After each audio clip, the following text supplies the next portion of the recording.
धकतच नाही गावात. मराठ्याचं ओबीसी शिवाय गावात धकत नाही आणि ओबीसीचं सुद्धा गाव खेड्यात मराठ्याशिवाय धकत नाही.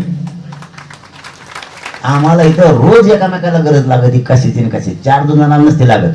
4 जण त्यांच्या तर मगरूर असतात आणि आपल्यात असतात. नुसते त्यांना नाव ठेवून पेक नाही. आपल्या तर काय शाने नाही, आपल्यात असते 4 याचा अर्थ गावाला एकमेकाची गरज आहे. आपल्या गुरु बहिणी येते एकमेकाच्या. आपल्याला एकमेकाला दवाखान्यात जायचं 500 रुपये उसने द्यावं लागते. देवेंद्र काका साहेबाकडे जाताना येणार 700 रुपयासाठी मुंबई जायचं म्हणल्यावर आणि त्याची भेट व्हायला 15 दिवस लागले. पेशंट मेलक राहिले. इथं आपल्याला गरज आहे हे त्यांच्या डोक्यातच येत नाही. लाडक्या बहिणीचं काही पीक पडणार आहे. तिच्या आयुष्याची तिची मुलगी मोठी होणार आहे त्या पैशामुळं, का तिचा मुलगा मोठा होणार आहे. घ्या ती गरज आहे आपल्याला लागते आणि पुढे कामाला ते घेऊन ठेवा. घेवायचं सोडी जायचं नाही का. त्यांचे वावर ऐकलं काय ते नाही एखादं आपलेच पैसे येते. परिस्थिती यांनी अशी ठरवली पण यांचं गणित मोडायची ताकद आपल्यात आहे. ते काम माया कर. यांची किती टोळी मोठी होऊन त्या प्रचाराला. निरीक्षक बघन कसे गेलेत. सगळे पडेल पाडेल माग जेवढे पडेल आहेत का आत्ताचे जे पुरे निरीक्षक आहेत. दुसऱ्याला निवडून आला तो तुला सुचलं नाही, तू त्याला काय होणार. तुम्ही बघा निरीक्षक शोधून बघा ना. आणि ते मीडियावर येतं बघा. बैठक मुंबईला आहे इथली काय YB सेंटरला बैठक सुरू. जप्तीचे निरीक्षकाचे चालले आणि सगळे पाडलेले. निरीक्षक साहेब आत घुसले. आमका तो लय मताने पाड्याला आहे. लगेच ते तमका त्या निघाल्या त्या पाडल्या. आता निरीक्षकाचा अंतिम अहवाल देणार येणार आहेत. ते निरीक्षक साहेबांनी खूप सुंदर अहवाल आणला. ते पडलेलेच निरीक्षक तुमचे सगळे पडेलच. आणि जिथं मराठीने पाडले ते तुम्ही निरीक्षक केले आणि ते जे निरीक्षण करायला चालला त्याला मराठीने पाडलं. मग कुठे निरीक्षण तो निरीक्षक आपल्या मराठ्याच्या विरोधात जो नेता गेला ओबीसीचा असं नाही तर मराठ्याचा तो पाडायचा म्हणजे पाडायच्या बाहेर. आणि विरोधात केलेला ओबीसीचा किंवा मराठ्याचा नेता प्रचाराला गेला की ती ज्याच्या प्रचार जाईल त्या मतदारसंघातला एक पाडायचं. वेळ आली ना शिटानं द्यायचे बा.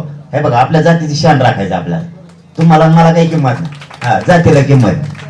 हा समजा त्यो प्रचाराला गेला त्यो आप्पा ते एका एक दुखत आणि एका एक नीट होत. दुसरे सकाळीच नीट मला म्हणतो सलाईन घ्यावा दवाखान्यातच बोलू जावा आमक करावं बाकीचं लई बोलू नाही. उपोषण घेऊन उपचारच करावं आणि तिथूनच बडबड करावं. फक्त राजकारणात कोणाचं काम नसतं. 8च निवडून आणून दाखव. 16 आणतो. ओबीसी आरक्षण देशील का. 16 आणतो. ओबीसी आरक्षण देऊन तू बाहेर निघशील का. सगळे पुरे काढशील का तो बाहेर. हा ते नाही जमत. आणि राव आणि दुसऱ्या दिवशी लगेच बोलून सण ते दुखण्यावर बोलू नाही. कारण वैयक्तिक जीवन असतं. वैयक्तिक जीवनावर बोलू आदर असला पाहिजे दुखण्याच्या ठिकाणी. पण दुसऱ्या दिवशी कसं काय नीट होतो ह्यो बी लय मोठा प्रश्न आहे ना. पण बोलू नाही कारण दुःख असतं. वैचारिक मतभेद त्याला मी खंबीर आहे ते बी खंबीर आहे. त्याची काही अडचण नाही. पण चला वैयक्तिक जीवनावर बोलू नाही. आजार पण दुःख हे प्रत्येकाला असतं. त्याच्यावर बोललं नाही पाहिजे माणसाने. तुम्ही आपल्या तुमचं चाललं काय. यांनी किती आहे बांधले. आपल्याला रूल सांगितले सगळे ध्यानात ठेवा. तोडायचे सगळे षड्यंत्र तोडायचे. मराठ्यांच्या आंदोलनाला बाजूला ठेवून सुद्धा एक टोळी तयार केली त्यांनी. ती पण ध्यानात असू दे. गोरगरीब मराठी लढले. त्यांच्या म्हणण्यावरती काही गोष्टी द्यायच्या नाही. करोडो मराठी 13 महिन्यापासून लढले. त्यांच्या म्हणण्यावर द्यायच्या नाही. पण ज्यांनी मराठ्यांच्या आंदोलनाला विरोध केला असे काही गोळा करायचे. त्यात अभ्यासक बुद्धिजीवी शिक्षण सम्राट काही 10 बाय 10 खोलीत शाळा शिक्षण सम्राट असे जमा करायचे. काही काहीच्या नुसत्या गोण्या डोक्यावर पुस्तकाचा वाचिताच येत नाही. ते अभ्यासक बुद्धिजीवी 15 विषय कामान धामाच्या नुसते स्वतःला खूप असे मान समजणारे असा एक गट जवळ केला त्यांनी.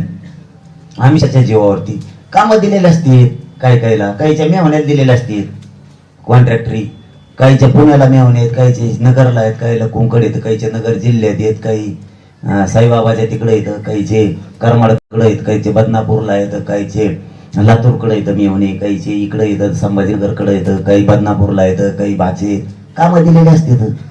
त्यामुळे भीतीपोटी जावं लागतं नाविलाचे. पण हे गट तयार केला, गट मराठ्यांच्या विरोधात, ओरिजिनल मराठ्यांचं रक्त मराठ्यांच्या विरोधात नाही जाणार, गप घरात बसत नाही पटलं हा, पण मराठ्यांच्या विरोधात नाही जाणार.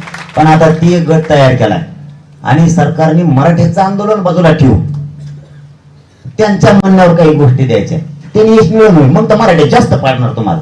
मराठ्यांचा गोरगरिबाचा अपमान केला म्हणून मराठी लढते, त्यांच्या म्हणण्यावरती तुम्ही दिलं नाही आणि मराठ्याच्या आंदोलनाला विरोध करणाऱ्याच्या म्हणण्यावरती तुम्हाला द्यायचंय, म्हणजे करोडो मराठ्यांचा अपमान करायचा आहे. म्हणजे त्याच्यातून मराठी त्यांना प्रचाराला तर गावात येऊनच देत नाहीत, पण तुमचा सुद्धा बेमोड करणार मग मराठी. इतके खालच्या दर्जाचे आहेत ना काही म्हणतो आम्ही तुम्हाला. आता मराठी राहिले नाही तशी, आता मराठी पक्षात भाजपात असू द्या तरी एक जीवन आहे, त्याला सुद्धा घरात बसल्यावर वाटतं लिकीला लेकाला नाताला आरक्षण पाहिजे बरं का, पण आपला पक्ष देत नाही. घरात बसल्यावर वाटतं तो एखाद्या भीतीपोटी किंवा त्याचा कोणीतरी मोठा पदावर असेल, घरातला एखादा नेता असेल म्हणून ते एखाद्या दिवस नसेल बोलत, पण त्याचा अंतकरण भाजप मधल्या मराठ्यांचं सुद्धा त्याला बोलतं. आरक्षण आपल्या लेकरासाठी, नातवासाठी, लेकीसाठी गरजेचं आहे बरं का, बोलतंय त्याचं अंतकरण. घरातले मराठी आपल्याकडून त्याला बाहेर नसलं येत आहे तरी, पण काय आहेत शेवटी आता रक्ताचा दोष असतो. काय आहेत खाल्ल्याला सुद्धा काढलंय, मला आता 2 दिवसात कळलं.